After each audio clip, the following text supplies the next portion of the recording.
पूजा plastic, container, मसाला box, tray, जग और strainer. स्वास्थ्य के लिए सुरक्षित, टिकाऊ क्वालिटी के साथ पूजा प्लास्टिक आपके किचन का परफेक्ट पार्टनर।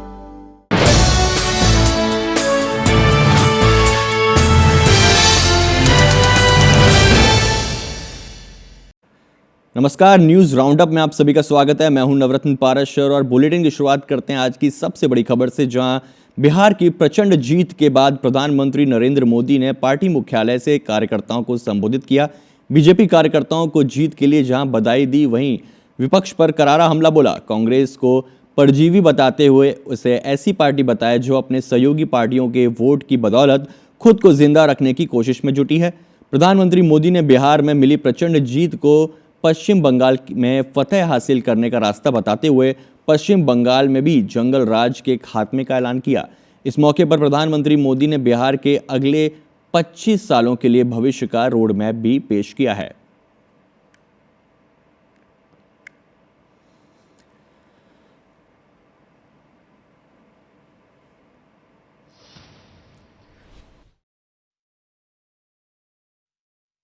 गंगा जी यहां बिहार से बहते हुए ही बंगाल तक पहुंचती है। बिहार ने बंगाल में भाजपा की विजय का रास्ता भी बना दिया है। कांग्रेस के पास देश के लिए कोई पॉजिटिव विजन नहीं है। ये कांग्रेस मुस्लिम लीगी माओवादी कांग्रेस है, ये एमएमसी है और कांग्रेस का पूरा एजेंडा अब इसी पर चलता है। और इसलिए अब कांग्रेस के भीतर भी एक अलग धड़ा पैदा हो रहा है और मुझे तो आशंका है, हो सकता है कि आगे कांग्रेस का एक और बड़ा विभाजन हो और इस बार 2 चरण के इस चुनाव में कहीं पर भी रीपोल करने की नौबत नहीं आई। इस बार शांतिपूर्ण मतदान हुआ और इसके लिए मैं चुनाव आयोग, चुनाव से जुड़े हर कर्मचारी, हमारे सुरक्षा बल, बिहार के जागरूक मतदाता सभी का आज अभिनंदन करता हूं। बिहार के चुनावों ने एक और बात सिद्ध की है। अब देश का मतदाता, खास तौर पर हमारा युवा मतदाता, मतदाता सूची के शुद्धिकरण को बहुत गंभीरता से लेता है। जो कहते थे कि बिहार में ट्रेन, एयरपोर्ट की क्या जरूरत है, आज के ये परिणाम वंशवाद की राजनीति के खिलाफ विकासवाद की राजनीति को दिया जनादेश है। और इनकी हेकड़ी देखिए साथियों, छठी मैया से कांग्रेस आरजेडी ने आज तक माफी नहीं मांगी। मैं आपको विश्वास दिलाता हूं, आने वाले 5 साल बिहार और तेज गति से आगे बढ़ेगा। बिहार में नए उद्योग लगेंगे, बिहार के नौजवानों को बिहार में ही रोजगार मिले, इसके लिए लगातार काम किया जाएगा। बिहार में निवेश आएगा, बिहार में पर्यटन का विस्तार होगा, दुनिया को बिहार का नया सामर्थ्य दिखेगा।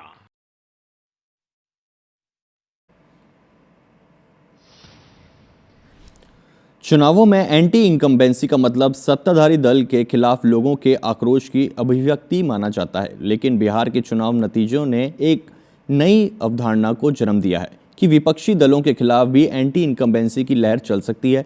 कम से कम नतीजों की तारीख पर दर्ज अंक तो इसी दलील की तस्दीक दे रहे हैं। सत्ताधारी दल का सुपड़ा साफ जैसी हेडिंग देखने वाले दौर में विपक्ष का सुपड़ा साफ हो जाना वाकई विस्मतकारी सियासी घटना है।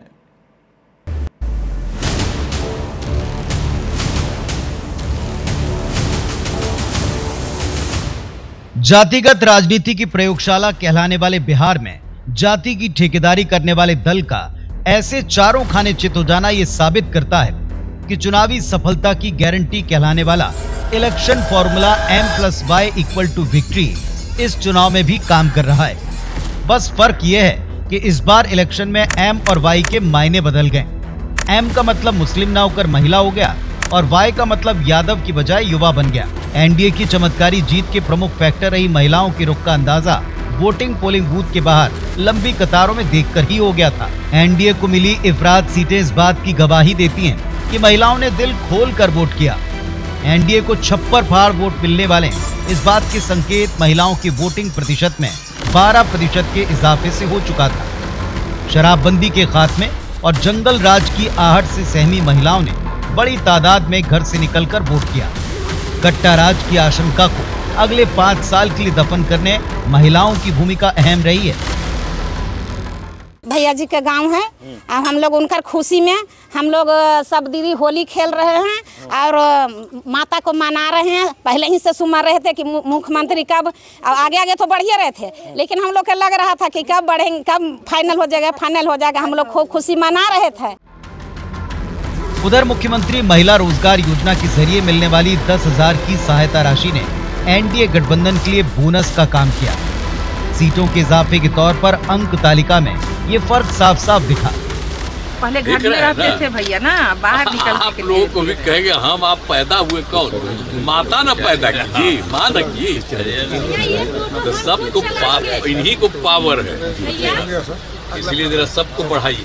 नीतीश की 10,000 योजना का जवाब देने तेजस्वी ने एक मुश्त 30,000 का वायदा भी किया, लेकिन महिलाओं ने भविष्य में मिलने वाले 30,000 की बजाय वर्तमान में मिल रहे 10,000 रुपए पर ज्यादा विश्वास किया। जितना इस्तेमाल इन लोगों को किया गया है, जितना अन्याय जीविका दीदियों के साथ किया गया है, और कहीं नहीं किया गया। जितनी जीविका सीएम दीदियां हैं यानी कम्युनिटी मोबिलाइजर्स हैं, उन सभी सीएम दीदियों को स्थायी कर उन्हें सरकारी कर्मचारी का दर्जा देकर उनके वेतन को 30,000 प्रति माह हम लोग करेंगे। अपने एमवाय समीकरण में मुस्लिम और यादव के साथ महिला और युवा को जोड़ने के लिए राजद ने लुभावनी दांव तो खेला था, लेकिन वो भरोसा दिलाने में कामयाब न हो पाए। वहीं युवाओं को लुभाने राजद ने हर परिवार में एक सदस्य को सरकारी नौकरी का वायदा किया, लेकिन उस प्रण को पूरा करने का कोई ब्लूप्रिंट वे न दे पाए। पूछे जाने पर वो बस अगले 2 दिन में ब्लूप्रिंट जारी करने का दावा करते रह गए। चुनाव पूरा हो गया और उनका वो 2 दिन बाद का वक्त नहीं आ पाया। बिहार के चुनावी नतीजों ने साबित कर दिया कि राजनीति में फॉर्मूलों का होना जरूरी तो है, लेकिन उस फॉर्मूले का उपयोग कौन कैसे करता है, सफलता काफी हद तक उस पर निर्भर करती है। Bureau report, IBC 24।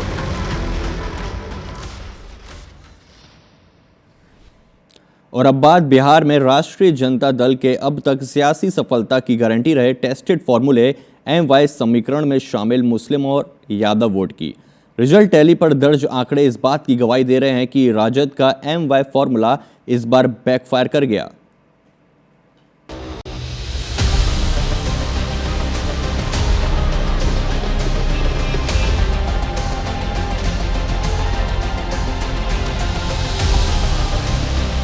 राष्ट्रीय जनता दल ने अपने हिस्से की 144 सीटों में से 54 सीटों पर यादव उम्मीदवारों को टिकट दिया, जो पिछली बार से 14 सीटें ज्यादा थी।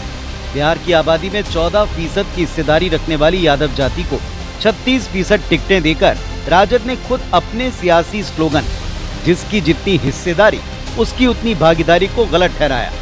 इधर एनडीए ने इस सीट आवंटन को यादव राज की वापसी के नैरेटिव के साथ जोड़ते हुए अपने हरियाणा फॉर्मूले को बिहार में फिर आजमाया और गैर यादव पिछड़ी जातियों और सामान्य जातियों का एक बड़ा वोट बैंक तैयार किया। याद करिए, हरियाणा में भी बीजेपी ने जाटों की दबंगई की कार्ड के तौर पर गैर जाट जातियों को अपना वोट बैंक बनाकर सारे समीकरणों को ध्वस्त कर दिया था। रही बात MY समीकरण में शामिल M फैक्टर की, तो इस दफा ये राजद की जीत के बजाय उसकी हार का फैक्टर साबित हुआ। तेजस्वी ने मुस्लिम बहुल सीटों पर चुनाव प्रचार के दौरान जिस अंदाज में उनकी सरकार आने पर वक्फ बोर्ड बिल को फाड़कर कूड़ेदान में डालने का ऐलान किया, वो ध्रुवीकरण की एक बड़ी वजह बना। मतदाता सूची में पुनरीक्षण की प्रक्रिया SIR के विरोध के दौरान राजद पर मुस्लिम घुसपैठियों का हिमायती होने का टैग बीजेपी पहले लगा चुकी है। बिहार में कुछ दलों ने तुष्टीकरण वाला MY माय फॉर्मूला बनाया था, पर आज की इस जीत ने एक नया सकारात्मक MY माय फॉर्मूला दिया है, और ये है महिला और यूथ। कुल मिलाकर बिहार के लोगों ने एनडीए को एक तरफा जीत दिलाकर जनादेश में किसी भी इफ एंड बट की गुंजाइश नहीं छोड़ी। अब ये विपक्षी दल पर निर्भर करता है कि वे लोकतांत्रिक तकाजे का सम्मान कर जनादेश को शिरोधार्य करते हैं या फिर किंतु परंतु की टेक लगाकर जनाब बशीर बद्र के एक और शेर को सही ठहराने की वही गलती दोहराते हैं कि धूल चेहरे पर थी मगर आईना साफ करता रहा।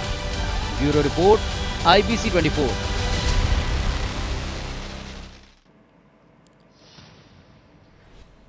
बिहार विधानसभा चुनाव में एनडीए की प्रचंड जीत का छत्तीसगढ़ में भी जश्न मनाया गया। लोरमी में डिप्टी सीएम अरुण साव ने कार्यकर्ताओं के साथ आतिशबाजी की। गरियाबंद में बीजेपी कार्यकर्ताओं ने तिरंगा चौक पर भव्य जश्न मनाया। पकांजूर के भाजपाइयों ने पुराना बाजार में जमकर जश्न मनाया। वहीं राजिम में विधायक रोहित साहू ने कार्यकर्ताओं के साथ जीत का जश्न मनाया। बलरामपुर में बीजेपी जिला अध्यक्ष ओम प्रकाश जायसवाल ने मिठाइयां खिलाकर जश्न मनाई। वहीं पत्तलगांव में कार्यकर्ताओं ने शहर में ढोल धमाके के साथ जमकर जश्न मनाया। वहीं इन चुनावी नतीजों पर छत्तीसगढ़ में राजनीति भी हुई। पूर्व मुख्यमंत्री भूपेश बघेल ने इसे बीजेपी और चुनाव आयोग की जीत बताया। वहीं पीसीसी चीफ दीपक बैज ने भी इसे चुनाव आयोग और बीजेपी के गठबंधन की जीत बताया है। पहले तो मैं बिहार की जनता को मैं बहुत बहुत बधाई देता हूं, धन्यवाद देता हूं, आभार व्यक्त करता हूं। मोदी जी के प्रति लोगों में एक विश्वास है, एक अटूट संबंध बना हुआ है, जिसका परिणाम आज ऐतिहासिक प्रचंड मतों से जीत हासिल हो रहा है। स्ट्राइक रेट है 90 का, तो ये ऐसे स्ट्राइक रेट लगातार आ रहे हैं। महाराष्ट्र, उसके बाद हरियाणा, उसके बाद अब बिहार, तो ये बिना मैकेनिज्म के ये संभव नहीं है। बिल्कुल, बिहार के नतीजा आपके सामने भी, हमारे सामने भी है नहीं। चुनाव आयोग और भारतीय जनता पार्टी को बधाई, इस चुनाव आयोग की चमत्कार है। बिहार में एनडीए की बम्पर जीत से मध्य प्रदेश के नेता भी गदगद हैं। मुख्यमंत्री समेत तमाम दिग्गजों ने इसे एनडीए के सुशासन सरकार की जीत बताया। क्या कहना है, आइए सुनवाते हैं। मोदी सरकार है, एनडीए सरकार है, जनता के लिए हम सब तैयार हैं। हमारे सबकी मनोभावना है, जनता के मन में जो बसा हुआ है एनडीए का सुशासन, उसका परिणाम है। राहुल गांधी ने कई आरोप लगाए, लेकिन आप चुनाव में राहुल गांधी को बोलने का अधिकार ही नहीं। जो चुनाव के पहले मैदान छोड़ दे, रणछोड़ हो जाए, उसको क्या कहना चाहिए। नरेंद्र मोदी जी की डबल इंजन की सरकार के प्रति बिहार की जनता के विश्वास की जीत है। ये नरेंद्र मोदी जी के विकास और कल्याण की राजनीति की जीत है। ये नीतीश बाबू के नेतृत्व में एनडीए की सरकार के सुशासन की जीत है। मोदी जी के नेतृत्व में बिहार में भी पड़ा। हमारे मुख्यमंत्री जी की कार्य करने की शैली अच्छी है, और जहाँ भी बिहार के प्रांत में गए, इसके पहले और कहीं गए थे, हरियाणा में गए थे, वहाँ भी प्रभाव पड़ा।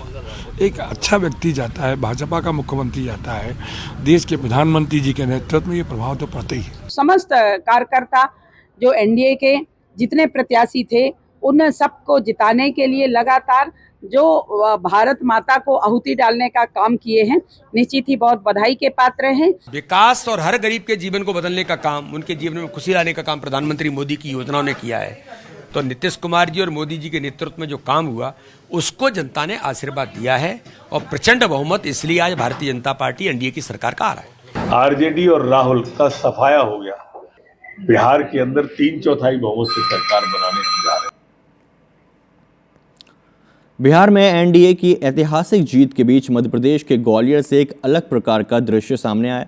यहां बीजेपी के सीनियर ग्रामीण नेता पप्पन यादव अपने ही सांसद भरत सिंह कुशवाहा की गाड़ी के सामने लेट गए। बताया जा रहा है कि पप्पन यादव क्षेत्र में विकास कार्यों और स्थानीय समस्याओं को लेकर नाराज थे। इसी के चलते उन्होंने विरोध प्रदर्शन करते हुए सांसद के कार के रास्ते को रोका और इस दौरान उन्होंने ये प्रदर्शन किया। इस दौरान दोनों पक्षों के समर्थकों में तीखी नोकझोंक भी देखने को मिली। घटना का वीडियो अब सोशल मीडिया में वायरल हो रहा है।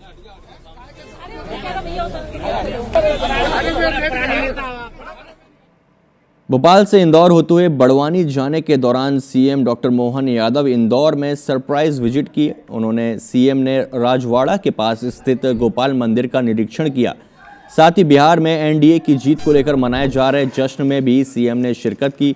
सीएम ने कार्यकर्ताओं को मिठाई खिलाकर बधाई दी और इस दौरान सीएम ने कहा कि एक के बाद एक ये माइलस्टोन बनते जा रहा है और सीएम ने बताया कि 1 दिसंबर को गीता जयंती का कार्यक्रम पूरे प्रदेश में मनाया जाएगा। एक के बाद एक ये माइलस्टोन उनके अपने करिश्माई व्यक्तित्व के साथ एनडीए की प्रचंड जीत के परिचायक भी बन रहे हैं। एक बिहार में बहार है, फिर एनडीए सरकार है। बिहार के अंदर जो देखा वो रिजल्ट आया। ये कांग्रेस और उनके साथ वालों को सबक है कि जमीन पे जुड़ो, जमीन से जुड़कर राजनीति करो। जब हवा में रहोगे तो हवा में उछाल दिए जाओगे। ये हाल उनके हुए हैं। और खबर बड़वानी से है, जहां जनजातीय गौरव दिवस के अवसर पर मुख्यमंत्री पानसेमल विकासखंड के ग्राम मोरतलाई पहुंचे और इस दौरान उन्होंने बिहार में प्रचंड बहुमत पर अपनी प्रतिक्रिया दी। उन्होंने कहा कि वो बिहार की जनता के बहुत आभारी हैं जिन्होंने जंगल राज को नकारा और सुशासन की सरकार चुनी। कांग्रेस पर निशाना साधते हुए सीएम ने कहा कि आज़ादी के बाद से कांग्रेस पार्टी पर नेहरू गांधी परिवार का कब्जा है। उन्हें एक परिवार के अलावा कोई दूसरा परिवार नहीं दिखता है।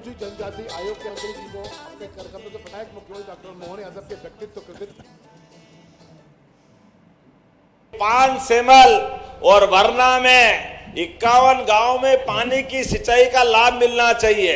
आप बताओ मिलना चाहिए क्या? ताली वाली बजाकर। कांग्रेस की सरकार तो है नहीं कि वो अपने कान में डट्टे लगा के आए, उनको तो असर होता नहीं है। ये हमारी सरकार है, हमारे भाई बहन मांग रहे, मैं देने की घोषणा करता हूं हमारे सभी गांवों के लिए। मध्य प्रदेश में सत्ता और संगठन में समन्वय के लिए बीजेपी की छोटी टोली की दूसरी बैठक सीएम हाउस में हुई। बैठक में आगामी कार्यक्रमों के साथ साथ सत्ता और संगठन में होने वाले आगामी फैसलों पर भी मंथन हुआ, जिसमें सबसे प्रमुख निगम मंडल आयोग प्राधिकरणों में राजनीतिक नियुक्तियों पर चर्चा हुई। मोहन सरकार के 2 साल पूरे होने पर होने वाले कार्यक्रमों पर भी चर्चा हुई। विगत दिनों जो बैठक की थी उसी सिलसिले को जारी रखते हुए एक बैठक की, जिसमें प्रमुखता से हमारा जो एसआईआर का विषय चल रहा है प्रदेश भर में, सभी हमारे कार्यकर्ता जागरूकता से उसमें भाग लें और उसको गंभीरता से उसमें हमारे BLA 1 और BLA 2 काम करें। इस विषय को लेकर बातचीत हुई। और कवर्धा जिले में धान खरीदी के ठीक एक दिन पहले प्रशासन ने सख्त रुख अपनाया। अनिश्चितकालीन हड़ताल पर बैठे 3 सेवा सहकारी समिति प्रबंधकों को शुक्रवार को बर्खास्त कर दिया गया। बर्खास्त अधिकारियों में जिंदा समिति के प्रबंधक घनश्याम चंद्रवंशी, चिल्फी समिति के मनोज चंद्राकर और बिरनपुर कला समिति के गंगादास मानिकपुरी शामिल हैं। कल जो है हमको 6.8 लाख मीट्रिक टन जो है धान खरीदी करने का टारगेट है। दल अधिकारियों की नियुक्ति जो किए थे उन सभी को ही हमने समिति प्रबंधक का चार्ज दे दिया है, उसकी ट्रेनिंग भी हो गई है और उन लोग कल से उन्हीं लोग धान खरीदी करेंगे। 3 प्रबंधक के ऊपर उनको बर्खास्त की कार्रवाई की गई है। छत्तीसगढ़ में कल से धान खरीदी शुरू होगी, जो कि 31 जनवरी 2026 तक चलेगी। पिछली बार की तरह इस बार भी किसानों से प्रति एकड़ 21 क्विंटल धान की खरीदी की जाएगी। बता दें कि प्रदेश भर में 2700 40 केंद्रों में धान की खरीदी की जाएगी, जिसे लेकर प्रशासन ने तैयारियां पूरी कर ली हैं।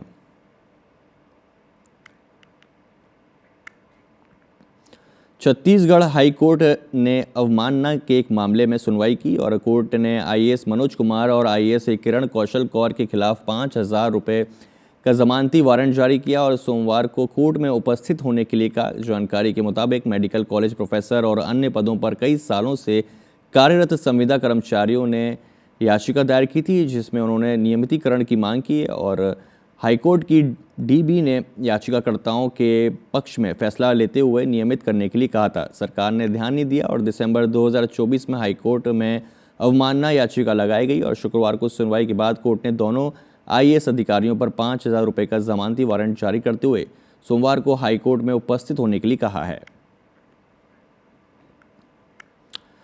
दंतेवाड़ा के दंतेश्वरी मंदिर से रवाना हुई शिवसेना की पदयात्रा महारैली शुक्रवार को रायपुर पहुंची। रायपुर के पचमेड़ी नाम में शिवसेना की रैली का भव्य स्वागत किया गया और भारत को हिंदू राष्ट्र घोषित करने, देश में रोहिंग्याओं की घुसपैठ रोकने, गौवंश को राष्ट्रीय माता घोषित करने समेत 10 मांगों को लेकर ये रैली निकाली गई। हम लोग चाहते हैं कि गौ माता को राज्य का दर्जा दिया है, क्योंकि यहाँ हिंदू सरकार बैठी है। ये लोग हिंदू करते तो इसको डिक्लेयर करना चाहिए इनको। इसके लिए शिवसेना मैदान में उतरी है, जिसमें एक एक कार्यकर्ता और आम जनता का हमको इतना भरपूर सहयोग मिल रहा है कि आज हमारी 4 दिवसीय रैली जो दंतेवाड़ा माँ दंतेश्वरी का दर्शन करने के बाद से जो आज यहाँ पहुँच रही है। हिंदू राष्ट्र बनाने की मांग है हमारी, और इस छत्तीसगढ़ के अंदर में जो कन्वर्जन हो रहा है उसको रोकने की मांग है, जो गाय हत्या हो रही है उसको रोकने की मांग है। और हम लोग ये चाहते हैं कि CA/NRC यहाँ पे लागू हो, और जो रोहिंग्या यहाँ पे लगातार भर रहे हैं, रायपुर, दुर्ग, भिलाई, बिलासपुर, रायगढ़, यहाँ लगातार जो भर रहे हैं, इन लोग की जांच करने की हम लोग सरकार से मांग कर रहे हैं। और इंदौर में IBC 24 की खबर का एक बार फिर बड़ा असर देखने को मिला है। रीगल चौराहे पर मौजूद गांधी प्रतिमा के नीचे चूहों ने सैकड़ों बिल बना लिए थे, जिसके कारण गार्डन और प्रतिमा पर भी इसका असर दिखाई दे रहा था। IBC 24 ने चूहों से हो रही परेशानी की खबर को प्रमुखता से दिखाया, जिसके बाद महापौर ने इसका दौरा किया। उस दौरान उन्हें चूहों के बिल नजर आए और महापौर ने यहां के हालातों को देखते हुए जल्द से जल्द सुधार के निर्देश दिए।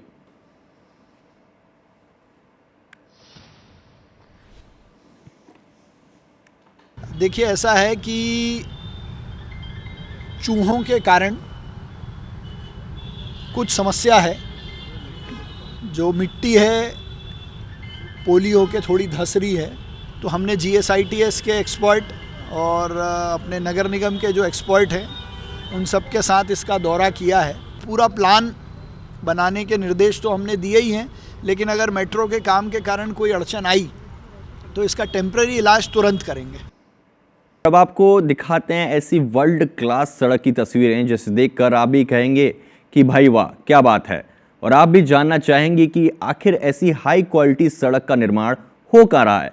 हाँ, लेकिन ये स्पेशल सड़क जनता के लिए ज़रूर परेशानी का सबब बन गई है और कटघरे में ठेकेदारों से लेकर माननीय तक को खड़ा कर दिया है। देखिए संवाददाता अभिषेक सोनी की ये एक्सक्लूसिव रिपोर्ट।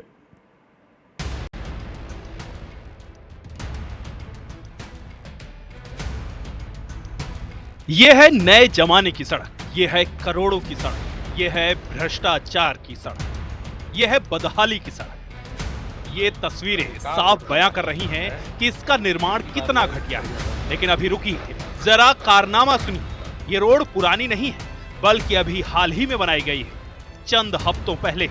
लेकिन जरा इसके हाल तो देखिए। इस सड़क की गुणवत्ता के लिए इसमें गाड़ियों के चलने की भी जरूरत नहीं पड़ी। इस सड़क का निर्माण इतना पक्का है कि ये हाथों से ही उखड़ जाती है, और जब आप पैर से मारेंगे तो आपको इस सड़क की 1 नंबर क्वालिटी का अंदाजा थोड़ा और हो जाएगा। आप भी जानना चाहते होंगे कि ये वर्ल्ड क्लास सड़क आखिर है कहाँ, तो चलिए वो भी आपको बताते हैं। तो जनाब, ये मंजर है अंबिकापुर का, जहाँ की जनता खस्ताहाल सड़कों की समस्या से बेहद परेशान थी। शहर से लेकर NH तक की सड़क बदहाली के आंसू रो रही थी। ऐसे में आगे आया निगम, जिसने जनता की समस्या की ऐसी सुध ली कि दोबारा खस्ताहाल सड़क जनता को इनाम में दे दी गई। आपको जानकर हैरानी होगी कि निगम ने करीब 10 करोड़ की लागत से 30 सड़कों का टेंडर जारी किया था। बकायदा निर्माण भी शुरू हुआ, लेकिन लगता है 10 करोड़ ज्यादा होगा। तभी तो इतनी मजबूत सड़क तैयार हुई है। वाकई ये शर्मनाक है।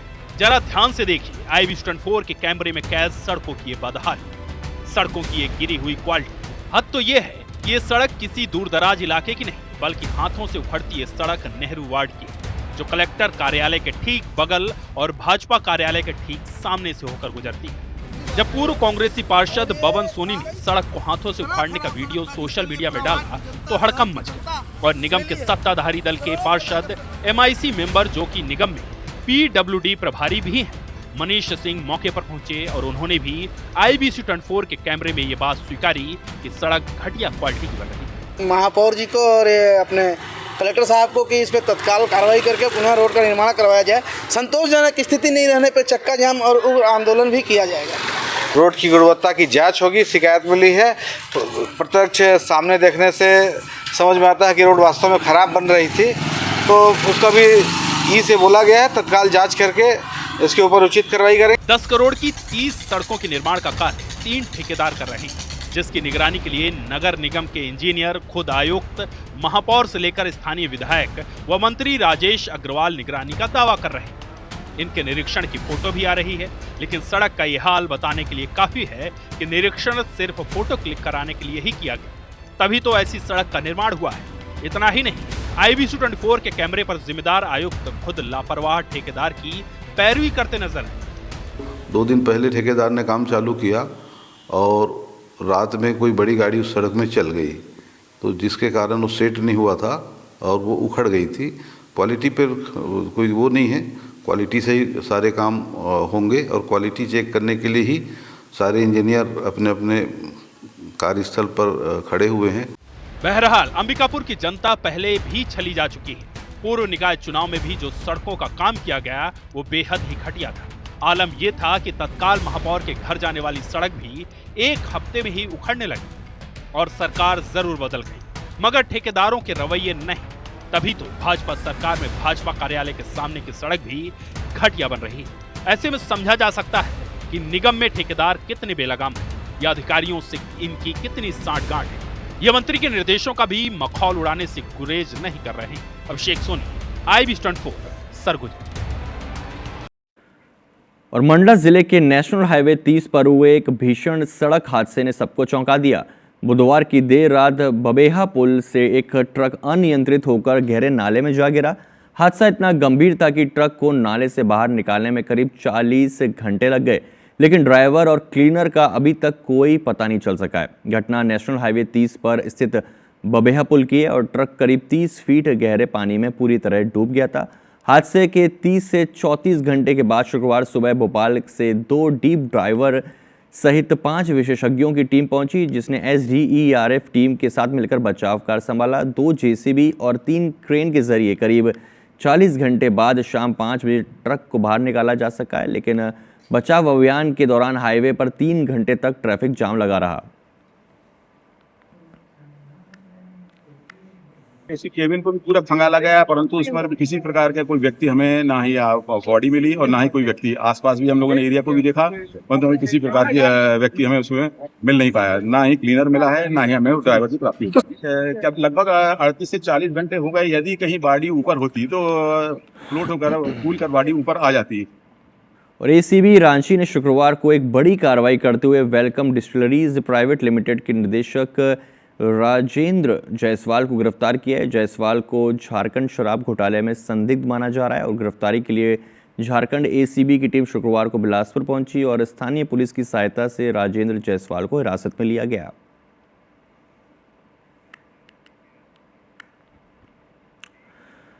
बीजापुर में मोतियाबिंद में बड़ा अपडेट है। ऑपरेशन के बाद 9 लोगों की आंखों की रोशनी हो गई थी कम और प्रदेश कांग्रेस कमेटी ने 6 सदस्यीय टीम का गठन किया है। भानु प्रतापपुर विधायक सावित्री मंडावी के नेतृत्व में टीम गठित की गई है। अस्पताल और पीड़ित परिवारों से एक जांच टीम मिलेगी। बीजापुर विधायक विक्रम मंडावी, पूर्व विधायक चंदन कश्यप, शंकर कुड़ियम, नीना रावतिया उद्दे और लालू राठौर शामिल हैं इस कमेटी में और सभी मरीजों का रायपुर के मेघारा में फिलहाल इलाज चल रहा है।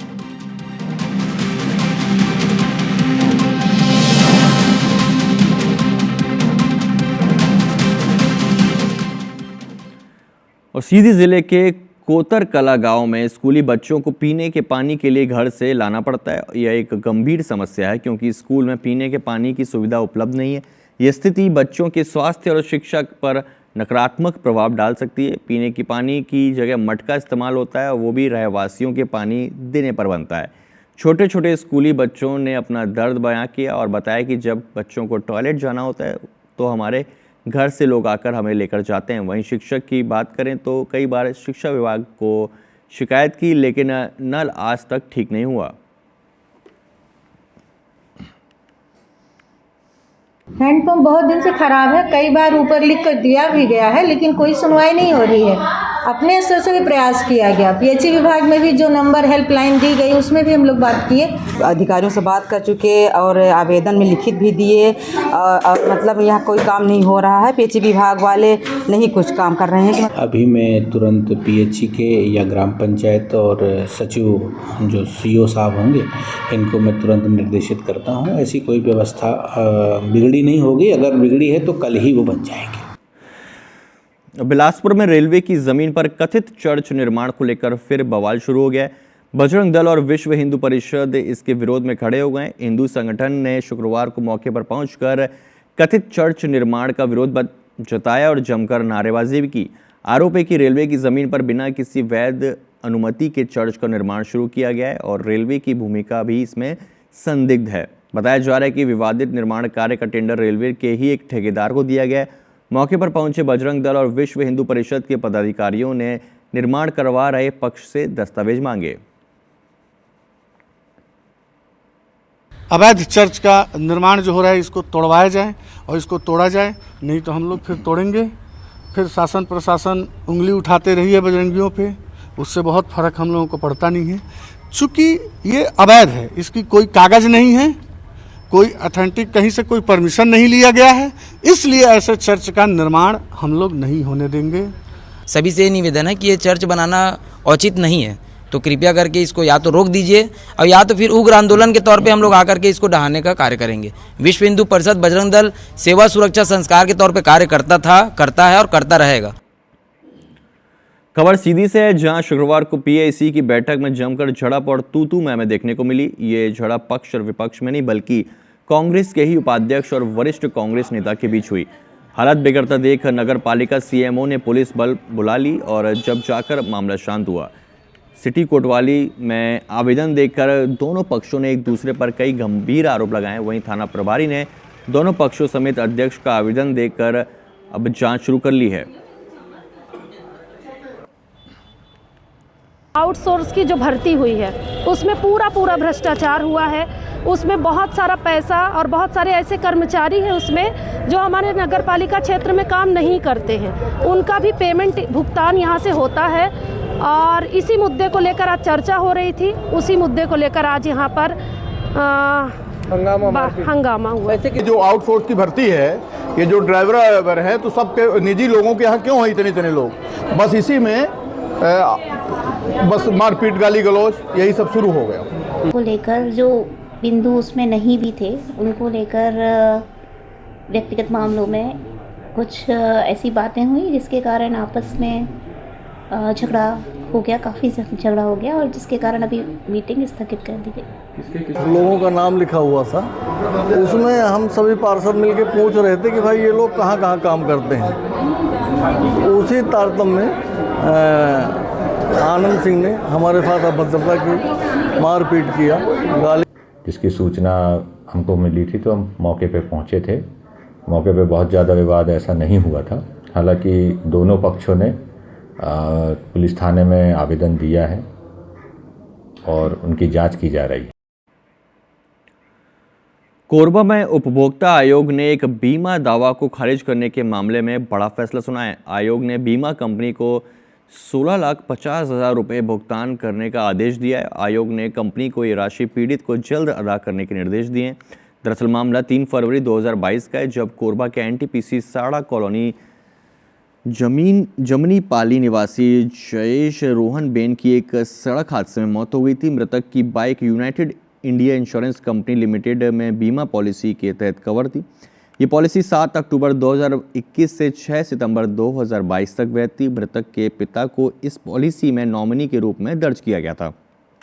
पिता ने करीब 2 साल बाद यानी 6 फरवरी 2024 को 15 लाख के CPA क्लेम के लिए बीमा कंपनी में आवेदन दिया, लेकिन कंपनी ने 18 मार्च 2025 को देरी का हवाला देते हुए आवेदन को खारिज कर दिया, जिसके बाद पीड़ित ने उपभोक्ता आयोग में गुहार लगाई। उपभोक्ता आयोग ने माना कि पीड़ित ने बीमा कंपनी को देर से सूचना दी थी, लेकिन ये देरी उचित कारणों से हुई थी।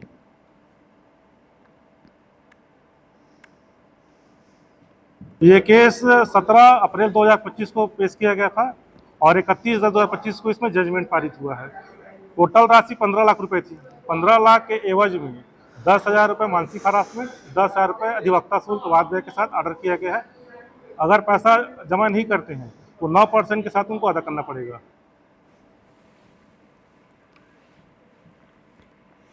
रायपुर के सड्डू में बने साइंस सेंटर में रोजाना कई लोग पहुंचते हैं। रविवार के दिन दूर दराज से आए लोग भी यहां विज्ञान और तकनीक के बारे में जानने और इसे देखने आए।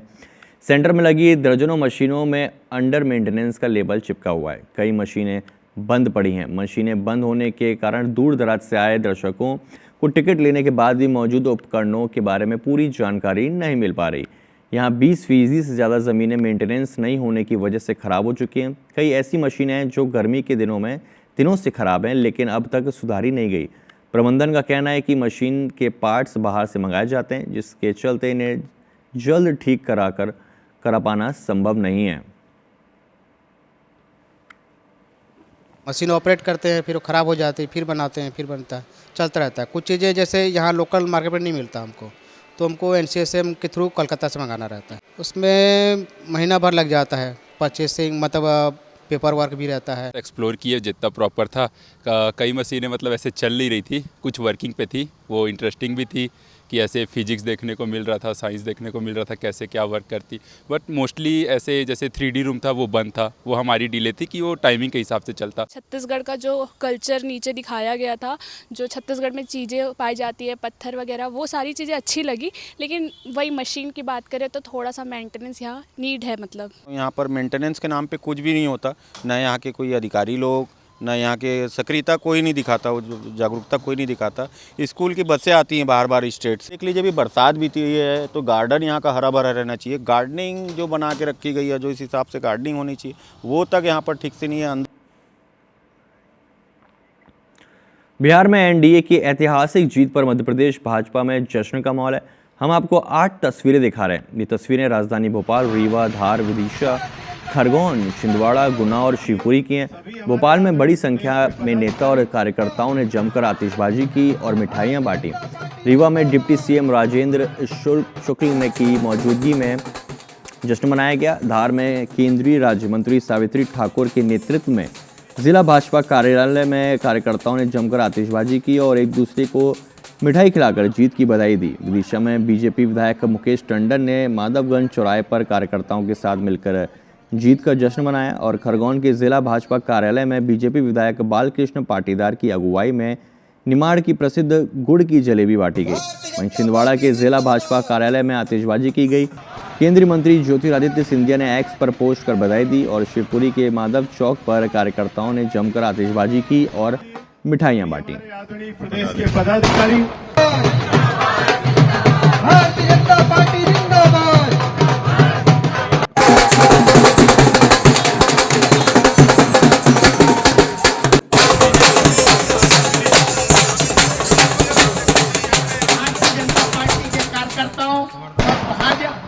प्रदेश की जनता की तरफ से हमारे देश के प्रधानमंत्री मोदी जी का धन्यवाद करता हूं, बिहार की जनता का धन्यवाद करता हूं, जिन्होंने NDA की नीतियों को भारतीय जनता पार्टी के नेतृत्व पे जीत की मोहर लगाई है। सबका बहुत बहुत धन्यवाद। बिहार की ये प्रचंड जीत इस बात का प्रमाण है कि देश की जनता लगातार मोदी जी के हाथों को मजबूत करना चाहती है और बिहार में इतना प्रचंड बहुमत भारतीय जनता पार्टी के नेतृत्व वाली NDA को प्रदान करने का उन्होंने काम किया है।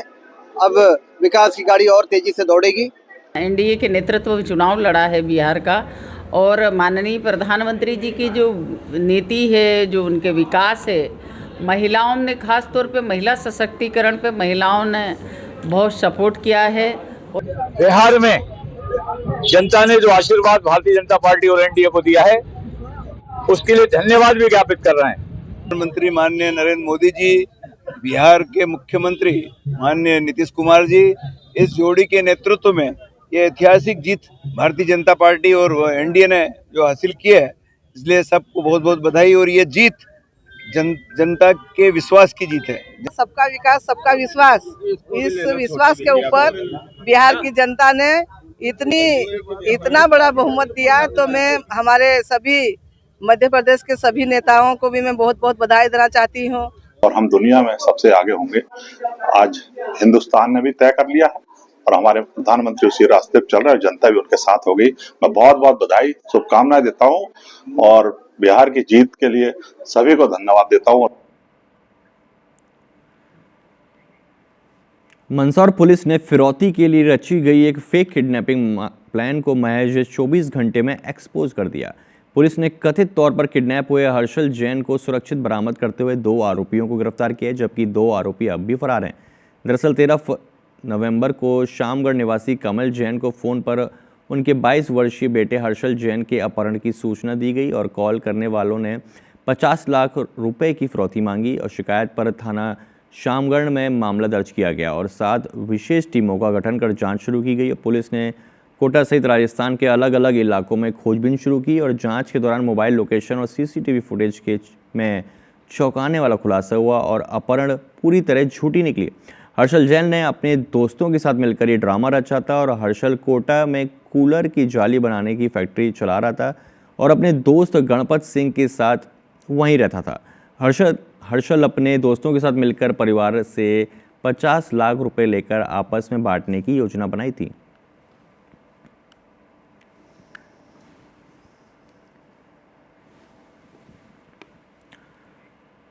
जोधपुर में एसीबी की टीम ने बिलाड़ा सरकारी अस्पताल के डॉक्टर को 3,70,000 रुपये रिश्वत लेते हुए घर से गिरफ्तार किया। आरोपी डॉक्टर शहरी आयुष्मान आरोग्य मंदिर में विभिन्न पदों पर संविदा पर नियुक्ति दिलवाने के नाम पर अभ्यर्थियों से रिश्वत की मांग कर रहा था।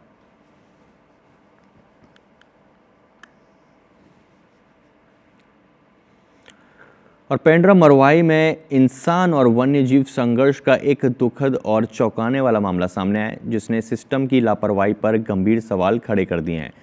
ये दिल दहला देने वाली घटना पेंड्रा के मगुर्दा क्षेत्र की है। मगुर्दा के बरटोला जंगल में एक भालू ने एक महिला पर भयंकर हमला कर दिया, जिसमें वो गंभीर रूप से घायल हो गई। घायल महिला की पहचान सिलपहरी गाँव की निवासी मीराबाई के रूप में हुई है और मीराबाई मगुर्दा में अपने रिश्तेदार के घर आई हुई थी और जब बरटोला जंगल के पास उन पर ये जानलेवा हमला हुआ। भालू के हमले में मीराबाई के माथे और पैर में गंभीर चोट आ गई थी।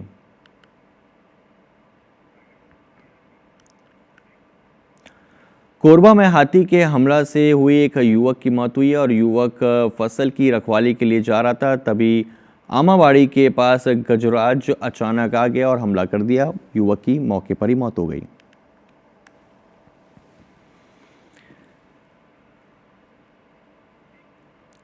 खबर पन्ना से, जहां पन्ना टाइगर रिजर्व से विस्थापित कनेरी गांव के लोग 18 साल से अपने हक का इंतज़ार कर रहे हैं। बता दें कि पन्ना टाइगर रिजर्व के अंतर्गत आने वाले पिपल टोला, सूरजपुर और कनेरी गांव के लोगों को विस्थापित किया गया।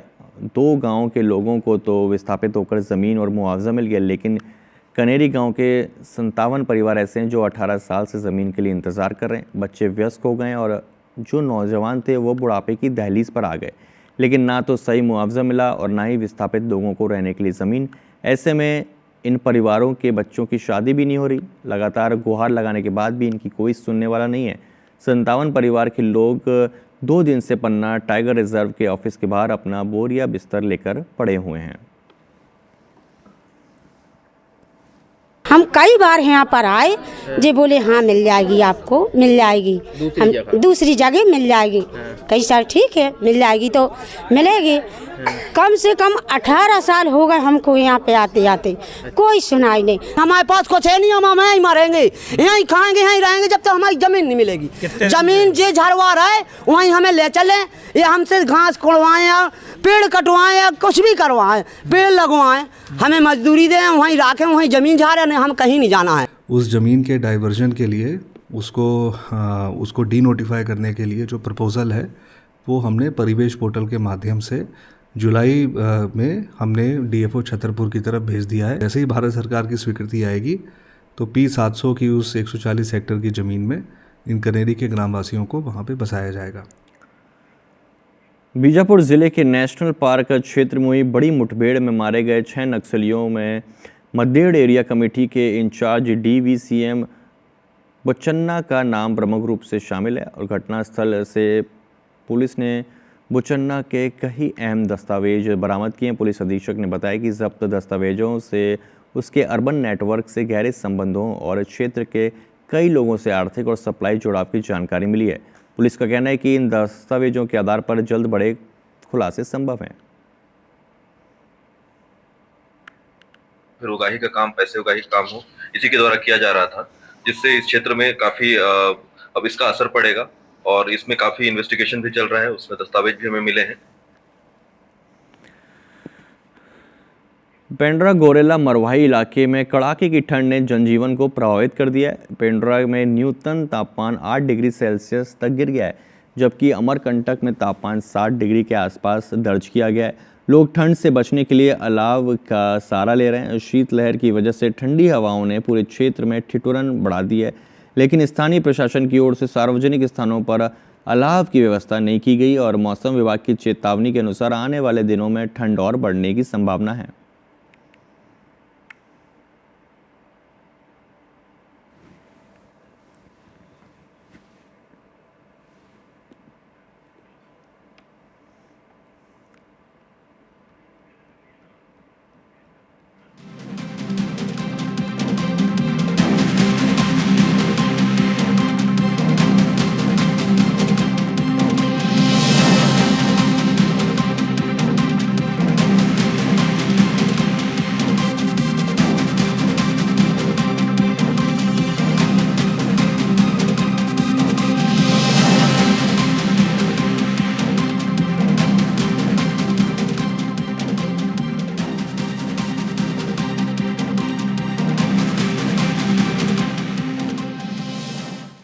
भोपाल का बड़ा तालाब, जिसे झीलों का शहर कहा जाता है, पर्यटन बढ़ाने के लिए यहाँ श्रीनगर जैसी शिकारा बोट्स लाने का बड़ा दावा किया गया था, लेकिन शिकारे तालाबों पर ही 2 महीने से क्यों खड़ी हैं? इसका जवाब तलाशने हम ग्राउंड जीरो पर पहुंचे। देखिए रिपोर्ट।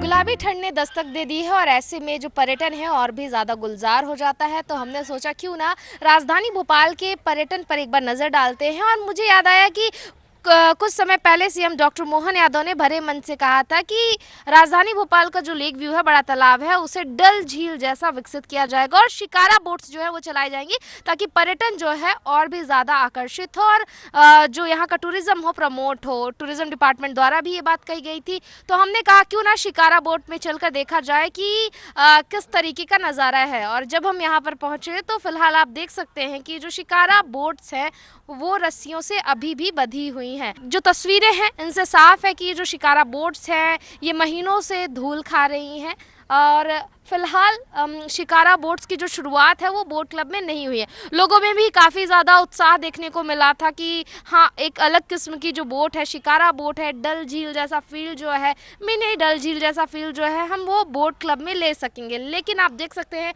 यहाँ पर लगभग ऐसी कई शिकारा बोट्स हैं जिनमें नंबर डले हुए हैं, बाकायदा MPT के द्वारा जो इन बोट्स को डेकोरेट किया गया है, हाफ डेकोरेटेड है अभी ये, लेकिन अभी इनका शुभारंभ जो है वो नहीं हुआ है। तो सवाल यही है कि इतने लंबे अरसे से जो शिकारा बोट चलाने की बात कही जा रही है, लेकिन अभी तक ये शिकारा बोट्स क्यों नहीं शुरू हो पाई हैं? क्यों पर्यटकों को इन शिकारा बोट्स का जो लाभ है वो नहीं मिल पा रहा है? क्यों पर्यटक इन शिकारा बोट्स का लुत्फ नहीं उठा पा रहे हैं? और जो ठंड है अब शुरुआत हो चुकी है और सवाल है कि आखिर कब तक ये जो शिकारा बोट्स हैं ये शुरू होंगी और यहाँ के जो पर्यटक हैं, चाहे वो राजधानी भोपाल के हों या फिर बाहर के, वो इन बोट्स का जो है लुत्फ उठा सकेंगे।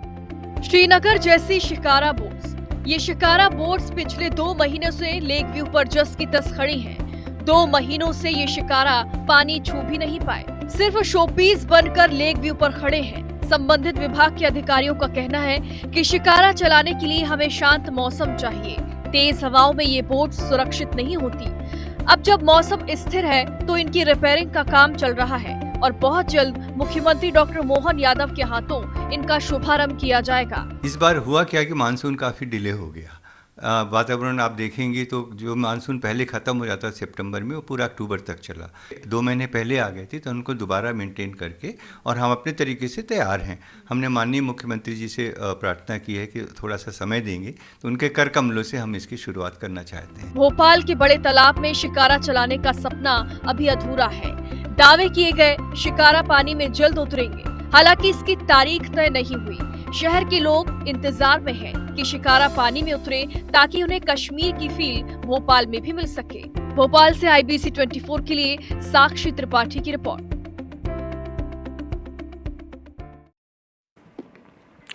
खबर पन्ना जिले से, जहां लंबे इंतजार के बाद पन्ना के विश्व प्रसिद्ध हीरे को आधिकारिक तौर पर GI टैग मिल गया है। मध्य प्रदेश का 21वां GI उत्पाद बनकर पन्ना का हीरा अब न सिर्फ देश में बल्कि अंतर्राष्ट्रीय मंच पर भी नई पहचान बनाने जा रहा है। GI टैग मिलने से पन्ना के हीरे की ब्रांड वैल्यू में बड़ा इजाफा होगा। विशेषज्ञों का मानना है कि इससे यहाँ के स्थानीय खनन क्षेत्र में रोजगार के नए अवसर खुलेंगे और हजारों परिवारों को लाभ मिलेगा। साथ ही हीरों की पारदर्शिता, गुणवत्ता और पहचान को विश्व स्तर पर एक नया दर्जा मिलेगा। श्री रजनीकांत सर हैं, उनके माध्यम से तकनीकी सहयोग लेते हुए चेन्नई स्थित GI भारत सरकार की संस्था है, GI रजिस्ट्री कार्यालय, उसमें GI टैग हेतु आवेदन किया गया था, जिसमें से पन्ना के हीरे की गुणवत्ताओं की जांच करते हुए और पन्ना के हीरे को GI टैग प्रदान किया गया है। और इससे पन्ना के हीरे की वैल्यू भी बढ़ेगी और वॉल्यूम और वैल्यू दोनों बढ़ेंगे। 7 जून 2023 से शुरू की गई थी। अब आधिकारिक रूप से हम लोग पंजीकृत कर लिया गए हैं और पन्ना जिले को हीरे को भारत सरकार की GI टैग औपचारिक रूप से प्रदान कर दी गई है। इससे हम लोग को राष्ट्रीय स्तर पर एक प्राकृतिक रूप से पहचान मिली है, कानूनी संरक्षण प्राप्त हो गया है। ये हमारे लिए, पन्ना के लिए और मध्य प्रदेश के लिए अत्यंत गौरवपूर्ण क्षण है।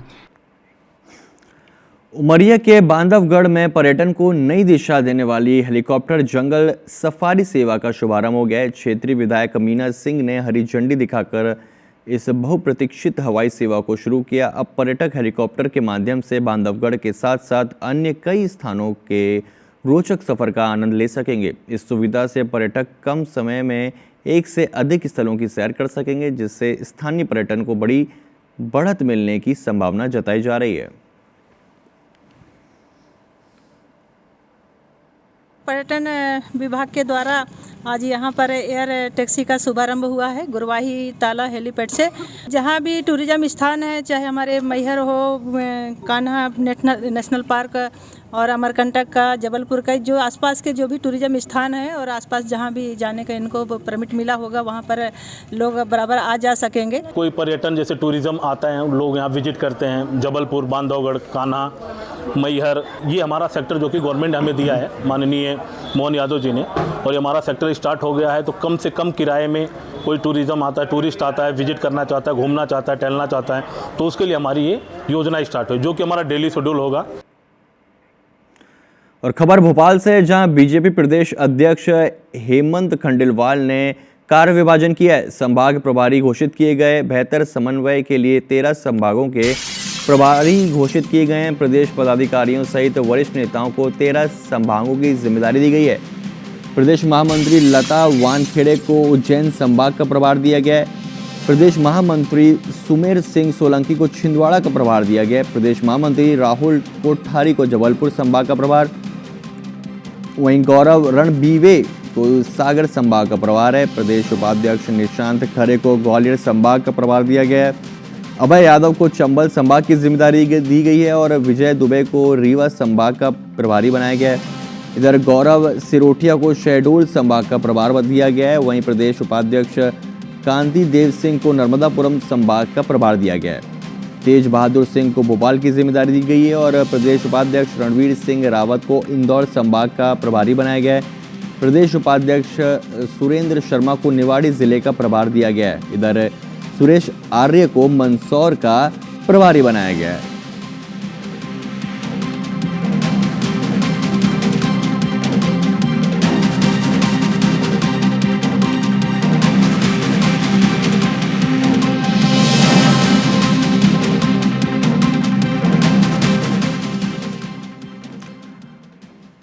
और इसी के साथ बुलेटिन में आज के लिए इतना ही। नमस्कार।